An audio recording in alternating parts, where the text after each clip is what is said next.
Assalamualaikum warahmatullahi wabarakatuh.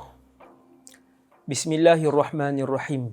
Alhamdulillahi rabbil alamin. Wa afdhalus salati wa atamut taslim ala sayyidina wa habibina asyrafil anbiya'i wal mursalin. Salawatullah wa salamuhu alaihi wa ala ali kullin wa sahbi kullin ajma'in. Wa la hawla wa la quwwata illa billah al-aliyyil azim. Rabbish rahli sadri wa yassir li amri wahlul 'uqdatan min lisani yafqahu qawli. Allahumma hdi qalbi wa saddid lisani bihaqqi sayyidina Muhammad sallallahu alaihi wasallam. Muslimin, umat Rasulullah yang dirahmati Allah sekalian, kita bersama dengan sebuah buku 60 kehidupan para sahabat radhiyallahu anhum, daripada 100,000 lebih anak-anak murid Rasulullah sallallahu alaihi wasallam. Yang ke-19 iaitulah Majza'ah ibn Thawr As-Sadusi radhiyallahu taala anhu, dan kita bercakap pada bahagian kedua tentang Sayyiduna Majza'ah radhiyallahu anhu. Jadi pada tahun ke-14 Hijrah berlaku satu peperangan besar yang bernama Ma'arakatul Qadisiyah, antara panglima perang yang dilantik oleh Amirul Mukminin ketika itu, Presiden umat Islam Sayyidina Umar bin Khattab, melantik beberapa panglima perang utama, antaranya Abu Musa al-Ash'ari, Sa'ad ibn Abi Waqqas radhiyallahu anhuma. Lalu beberapa ketumbukan tentera Islam bergabung sebab nak menghadapi tentera terbesar dunia, iaitulah tentera Parsi yang berpusat di Iran, diketuai oleh Hurmuzan. Maka tentera-tentera Islam diarahkan oleh Madinah untuk bergabung dan mereka mula menyerang. Satu persatu kubu telah ditawan. Akhirnya sampai kepada kubu terkuat dan terakhir kerajaan Parsi ketika itu, iaitulah kubu Tustar. Ketika mereka mengepung, orang Islam kepung selama 18 bulan. Perang tuan, 18 bulan perang, bukan 18 jam. Perang setahun lebih berperang. Lebih daripada 80 serangan-serangan kecil yang dilancarkan oleh umat Islam, tetapi gagal kerana teknologi yang begitu tinggi yang dibina oleh kerajaan Parsi dan ditempatkan di benteng itu. Selain daripada yang itu adalah benteng, ia juga adalah sebuah kota yang lengkap dengan struktur dan infrastruktur yang lengkap di atas sebuah gunung yang tinggi, mempunyai saliran sungai Dujail dan dikelilingi oleh parit besar yang tidak mungkin dilangkah oleh mana-mana tentera. Jadi semua orang duduk dalam tu, musuh-musuh duduk dalam tu, termasuk Hurmuzan, para tentera dia duduk dalam bangunan tu. Setahun lebih orang Islam berkumpul dan berkemah di situ, sehingga lebih 80 kali serangan dilancarkan, tak ada seorang pun tentera Islam yang berjaya melepasi benteng itu. Tak ada. Sehingga akhirnya, bila orang Islam mula mendekat, menjalankan serangan terbesar, berjaya membuatkan tentera-tentera elit Parsi masuk ke dalam kubu dan mereka tutup pintu kubu, orang Islam duduk atas jambatan. Akhirnya Parsi buat keluar satu lagi alat yang baru, tidak pernah dilihat oleh orang Islam, iaitulah cangkok-cangkok besi yang menyala api, panas. Cangkok-cangkok besi yang menyala api, dia keluarkan daripada tembok, kemudian apabila kena badan orang Islam, diangkat, maka terangkatlah tubuh, boleh membuatkan kaki atau tangan ataupun bahagian badan terlerai lah daripada satu sama lain. Jadi bila melihat keadaan itu, Sayyidina Abu Musa al-Ash'ari bermunajat kepada Allah Subhanahu Wa Taala, sembahyang 2 rakaat. Allah Subhanahu Wa Taala pencipta alam, dia akan mengilhamkan kepada orang Islam ataupun mereka-mereka yang bermunajat kepada Allah. Hatta kita kalau ada masalah dalam keluarga pun, kebuntuan dalam perniagaan, dalam pentadbiran pengurusan kita, solatlah 2 rakaat, mohon dengan Allah akan dibuka insya-Allah. Jadi dalam episod pertama kita dah tengok bagaimana Abu Musa al-Ash'ari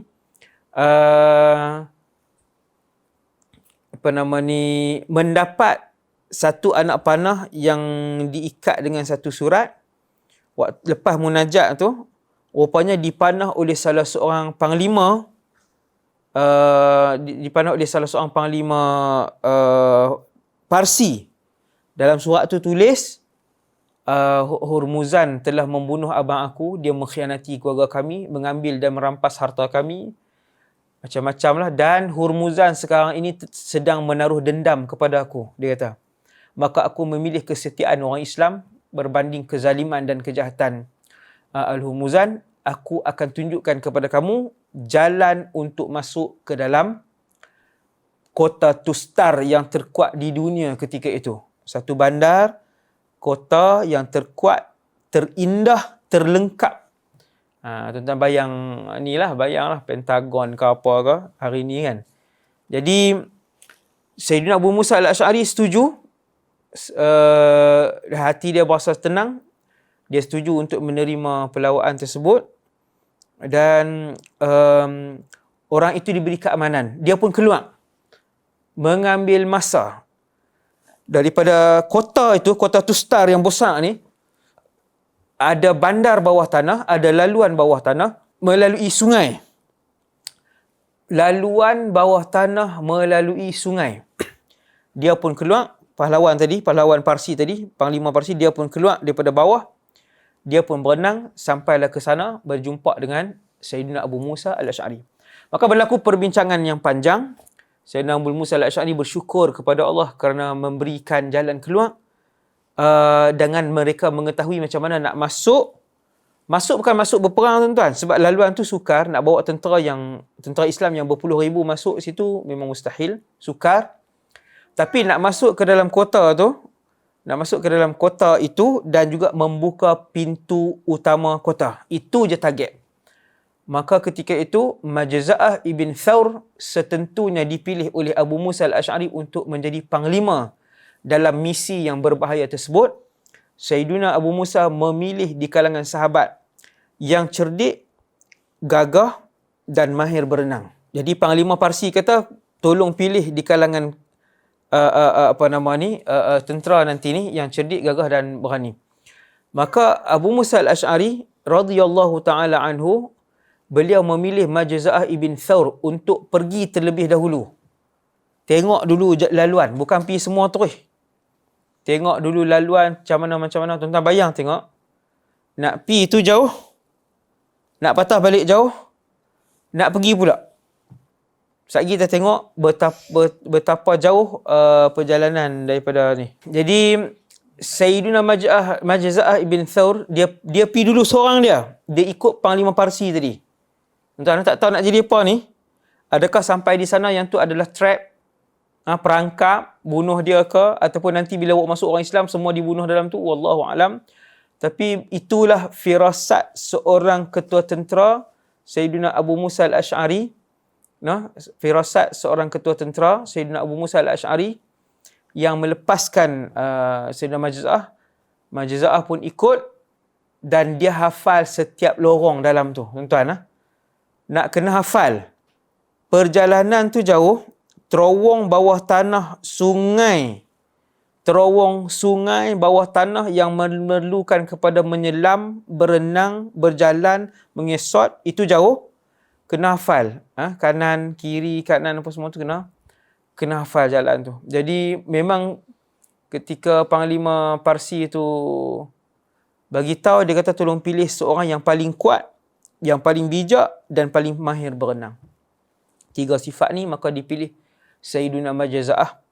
Maka dia pun masuk ke dalam bersama dengan panglima Parsi. Bila sampai ke sana,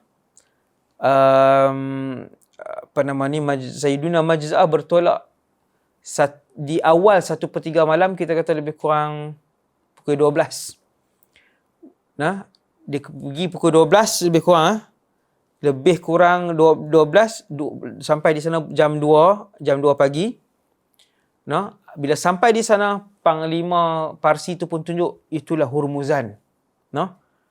Dan waktu tu Majza'ah hampir tarik dia punya panah dan dia nak bunuh Hurmuzan tu lah. Tapi dia ingat pesanan panglima nombor 1 Islam, iaitulah Abu Musa al-Ash'ari, jangan buat apa-apa. Hafal jalan dan kembali ke sini. Maka Sayyidina Majza'ah pun kembali ke sini. Kata Sayyidina Majza'ah ibn Thawr radhiyallahu anhu, ketika dia kembali patah balik ke sini, sampai ke kem orang Islam, hampir subuh. Hampir subuh.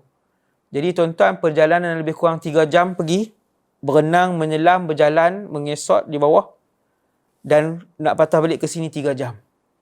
Tuan-tuan bayang, bukan calon-calon orang yang nak dipilih, tentera-tentera yang nak dipilih tu memang kena betul-betul kuat. Sebab tu orang Islam kena sihat. Orang Islam kena sihat. Kalau Allah uji sakit, yang tu kita redha, kan? Tapi kena jaga kesihatan. Jangan makan benda yang mudarat, jangan merosakkan diri, makan minum air gas setiap hari, makan benda fast food setiap hari. Yang tu membunuh kesihatan kita. Orang Islam kena kuat, kena sihat, kena jaga kesihatan.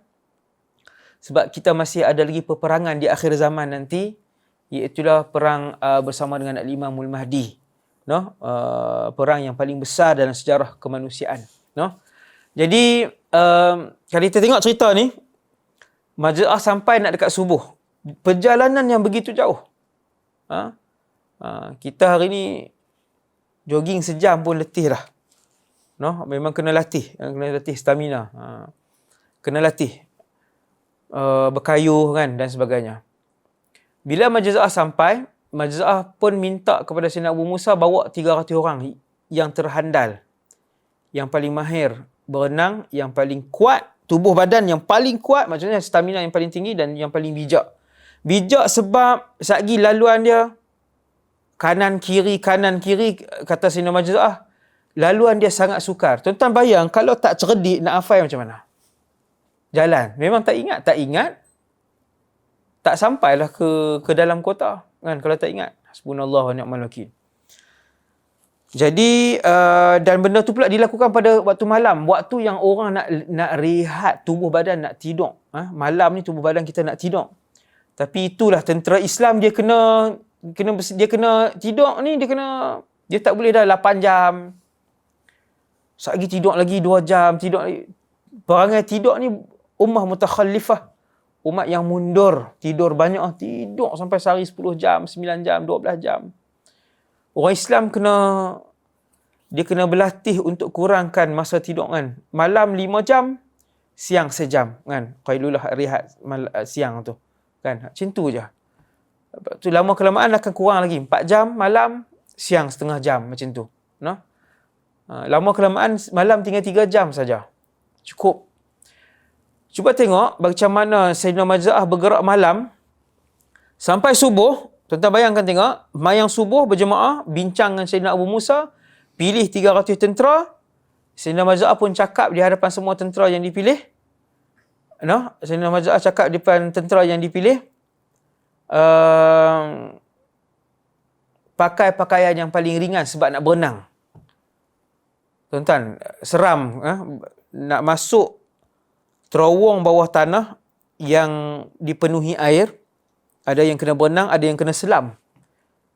Kalau orang tak mahir menyelam, berenang, masuk dalam terowong ni jadi apa? Yang tak boleh menyelam pada jarak 100 meter, 200 meter. Jadi apa? Maka berkata Sayyidina Majza'ah bin Thawr, aku bawa 300 orang, aku pesan kepada mereka, pakai pakaian yang paling ringan dan bawa satu pedang saja yang diikat di badan. Sebab ada kawasan satgi nak kena berenang dan menyelam. Maka mereka pun masuk. Sayyidina Majza'ah, bayang tengok, Sayyidina Majza'ah bertolak malam tadi, dia patah balik. Lepas subuh awal tu pergi pula. Jadi benda tu memang sangat meletihkan Majza'ah lah. Memang sangat meletihkan. 9 jam dalam air. Berenang, dalam proses berenang, bergerak, menyelam, merangkak kan, sebagainya. Akhirnya, setelah menempuh perjalanan yang panjang dan susah di kota Tustar yang terhebat di dunia ketika itu, 220 orang daripada panglima-panglima tentera yang dipilih oleh Sayyidina Abu Musa telah pun syahid di tengah-tengah perjalanan. Syahid. 300 ikut Sayyidina Majza'ah, 220 semua tenggelam. Sebab tuan-tuan, nak selam dia jarak yang jauh. Siapa boleh selam lama? Kan? Tuan-tuan suruh budak-budak hari ni selam. Kan? Majoriti bawah 30 saat. Pelajar majoriti bawah 30 saat. Tak ada yang lebih. Jadi Dia kena, bukan saya suruh pakat selam di rumah, maksudnya tak pergi penuh dalam kolah-kolah pula. Maksudnya kena berlatih. Kenapa kena selam lama semua tu, orang kata menunjukkan kepada orang yang sihat bila boleh selam lama kan tuan-tuan. Jadi bila sampai di hujung sana 220 tentera yang terpilih tentera Islam syahid. Lebih kurang berapa? 300 orang, 220, lebih kurang 60% kah? Kan? Lebih kurang ramai, sangat ramai tentera Islam yang gugur disebabkan susahnya jalan air di bawah tanah itu. Banyak yang waktu menyelam tu yang mati syahid. Subhanallah. Jadi Sayyidina Majza'ah pun pimpin yang 80 orang tadi. Dia pun berjaya bawa 80 orang berbaki. Tujuan mereka satu je, 80 orang tadi ni, pergi buka pintu kota Tustar. Pergi buka pintu kota tu je. Maka mereka pun bergerak dalam satu arah, 80 orang tadi ni, sepatutnya 300. Tapi dah berbaki 80. Hebat lah, dalam tu berapa ratus ribu tentera ada. 80 ni bergerak ke pintu. Mereka pun buka pintu kota tu, buka pintu besar kunci tu kan. Mereka pun takbir Allahu Akbar. Tentera Islam pun masuk, Sayyidina Majza'ah pun berlari mencari Hurmuzan. Dia pun cari dan dia jumpa. Bila jumpa, dia pun lawan satu. Ketika dia menebas tubuh Hurmuzan, terpelanting pedang dia sebab baju besi. Masing-masing pakai baju besi. Saya pernah tengok baju besi itu berat. Kan? Dalam dia ada selapis, dia macam rantai-rantai halus tu, dalam selapis. Lepas tu dia ada baju besi satu lagi. Jadi tak tepat, tak kena. Dan bila Hurmuzan menetak di leher, dia di sini ada kosong. Sikit je. Kalau kita pakai topi besi tu dalam perang, dengan baju besi, di leher ni dia ada kosong. Untuk angin, untuk pergerakan leher apa semua kan. Maka di situ kena Majza'ah dan dia pun mati syahid lah. Sayyidina Majza'ah kalah di tangan Hurmuzan. Tetapi dia dah menang membawa umat Islam menawan kota terkuat dan terkebal dunia ketika itu, radhiyallahu ta'ala anhu. Satu sahabat yang tidak dikenali oleh kita semua, tapi hebat sahabat ni. Dia yang memimpin kejayaan mengalahkan kerajaan dan kuasa tentera terkuat dunia ketika itu, iaitulah kerajaan Parsi. Dan akhirnya Hurmuzan dan seluruh kekayaan Parsi dibawa ke Madinah Al-Munawwarah. Hurmuzan dipakaikan mahkota dia, mahkota permata dia tu, penuh permata, mahkota saja pun sangat mewah. Lepas tu dengan baju dia yang disulam dengan emas, dia pun dibawa kembali kepada Khalifah Amirul Mukminin dan seluruh kekayaan kerajaan Parsi dibawa ke Madinah. Begitulah panjangnya penceritaan Ma'rakah Al-Qadisiyah, ambil masa berjam-jam Ma'rakah Al-Qadisiyah ni. Banyak sahabat yang terlibat dan tentera Islam ketika itu menyampaikan berita gembira dan berita sedih. Kegembiraan mereka mengalahkan Parsi dan juga berita sedih Sayyidina Majza'ah ibn Thawr As-Sadusi telah pun mati syahid di tangan Hurmuzan. Jadi sekadar itu dulu insya-Allah untuk episod yang kedua, sahabat yang ke-19 ini, Sayyidina Majza'ah ibn Thawr As-Sadusi.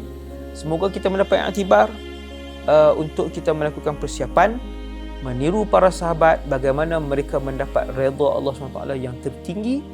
Aqulu qawli hadza astaghfirullahal azim. Wassalamualaikum warahmatullahi wabarakatuh. Wa sallallahu ala sayyidina Muhammad wa ala alihi wasallam.